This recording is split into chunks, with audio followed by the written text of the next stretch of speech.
Hi mga ka-travelers, this is Charlene from Longi Travel and Tours, and today I'll share 5 quick tips for smooth and budget-friendly Boracay trip.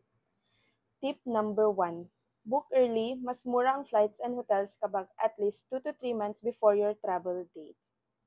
Tip number 2. Set a budget for activities. May island hopping, kawabat, at marami pang iba, so plan ahead para hindi ma-short. Tip number 3. Pack light but smart. Bring sunblock, shades, reusable tumbler, and waterproof bag. Essentials lang. Tip number 4. Capture memories. Pero don't forget to enjoy the moment. Boracay is best experience, not just posted. Tip number 5. Book with accredited agencies like Longi Travel and Tours para hassle-free lahat from airport transfer to island tours. See you in paradise!